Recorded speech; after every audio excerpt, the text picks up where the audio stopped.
ওয়ালা বানুন। কিয়ামতের দিন ধন সন্তান সন্ততি আর সম্পদ কোনো কাজে লাগবে না। সেদিন শুধু আমল যদি ভালো হয় কাজে লাগবে, আমল খারাপ হবে সব শেষ হয়ে যাবে। আল্লাহ রাব্বুল আলামিন নবীজিকে ডেকে বলেছেন, নবী আপনি বলেন, কুল মা কুনতু বিদআম মিনার রাসূল, আপনি বলুন আমি কোন নতুন রাসূল নই, আমার আগে অনেক নবী রাসূল পৃথিবীতে এসেছেন, তারা বিদায় হয়ে গেছেন। আমি জানি না কিয়ামতের দিন আল্লাহ রাব্বুল আলামিন আমার সাথে কি ব্যবহার করবেন, আর আমি এও জানি না যে কিয়ামতের দিন আল্লাহ পাক তোমাদের সাথে কি ব্যবহার করবেন।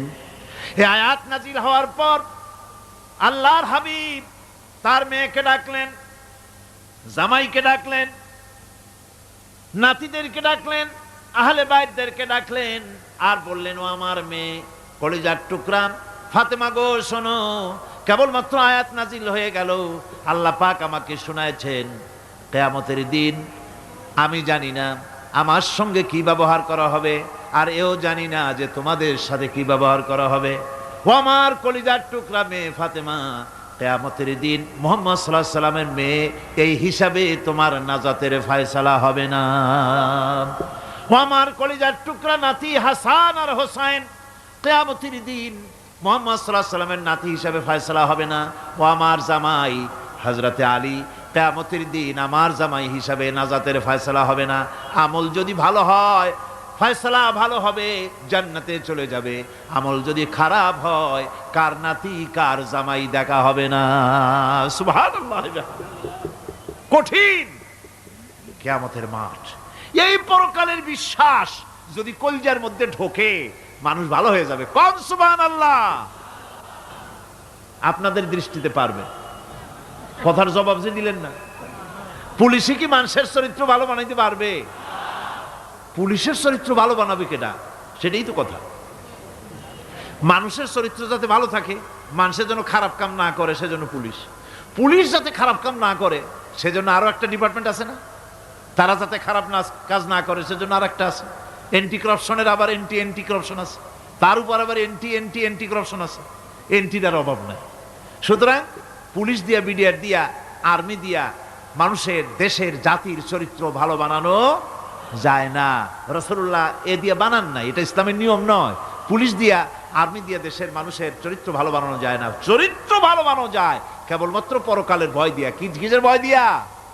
ওই যে মক্কার জীবনে ওই সমস্ত মানুষগুলি যারা চুরি করত, ডাকাতি করত, জিনা করত, বদমাশি করত, যারা শয়তানি করত, যারা মানুষকে খুন করত, এই মানুষগুলি এত ভালো হয়ে গেল, যারা চুরি ছেড়ে দিল, ডাকাতি ছেড়ে দিল, জিনা ব্যভিচার ছেড়ে দিল, এত ভালো হয়ে গেল, পৃথিবীর মধ্যে সেরা মানুষ তারা হয়ে গেলেন। জোরে বলেন সুবহানাল্লাহ। নবীর সাহাবীরা পৃথিবীর শ্রেষ্ঠ সন্তান, নবীর সাহাবীরা পৃথিবীর সেরা মানুষ, তাদের চাইতে সেরা মানুষ নবীদের পরে আর কেউ হতে পারে না। জোরে কোন সুবহানাল্লাহ।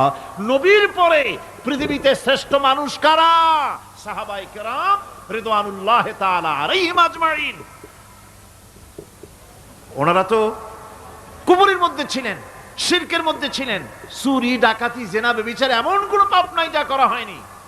তারপরে যখন আল্লাহর নবীর কাছ থেকে তাওহীদ, রিসালাত ও আখিরাতের দাওয়াত পেলেন, কি সোনার মানুষ এক একজন হয়ে গেলেন। সুবহানাল্লাহ। যারা ছিলেন নারীর সতীত্বের জম, তারা হয়ে গেলেন নারীর সতীত্বের পাহারাদার। যারা মানুষের মাল চুরি করত, ডাকাতি করত, তারা রাতভর মানুষের মালের পাহারা দিল, মানুষের রক্তের পাহারা দিল। সুবহানাল্লাহ বিহামদি। রক্ত সম্পদের পাহারা দিল। রাসূল বললেন, খায়রুল কুরুনে কারনি, সর্বশ্রেষ্ঠ যুগ তো আমার যুগ। বন্ধুগণ, এরপরে একটা জীবন আসবে ওই কিয়ামতের ময়দানে। এই পরকালের বিশ্বাসটা গুরুত্বপূর্ণ ব্যাপার, আমাদের সব কিছুর হিসাব দেওয়া লাগবে। আল্লাহ পাক বলেন, ইন্নাস সামআ ওয়াল বাসারা ওয়াল ফুআদা কুল্লু উলাইকা আনহু মাসউলা। নিঃসন্দেহে মানুষের শ্রবণ শক্তি, দর্শন শক্তি এবং তার অন্তঃকরণের কল্পনা সম্পর্কে আল্লাহ রাব্বুল আলামিনের কাছে জিজ্ঞাসিত হতে হবে। কান দিয়া কি করেছিলা, চোখ দিয়া কি করেছিলা, মুখ দিয়া কি করেছিলে, হাত দিয়ে কি করেছিলে, সব কিছুর জবাব আল্লাহ রাব্বুল আলামিনের কাছে দিতে হবে। সবটার জবাব দিতে হবে, কোনো কিছু বাদ যাবে না। এমনকি মনের ভিতরে যে কল্পনা আমরা করি, এই কল্পনার হিসাবও আল্লাহর দরবারে দিতে হবে। কোরআনে কারীম বলছেন, ওয়া ইন তুবদু মা ফি আনফুসিকুম আও তুখফুহু ইউহাসিবকুম বিহিল্লাহ। মনের ভিতরে তুমি যেটা কল্পনা করো সেটা প্রকাশ করো।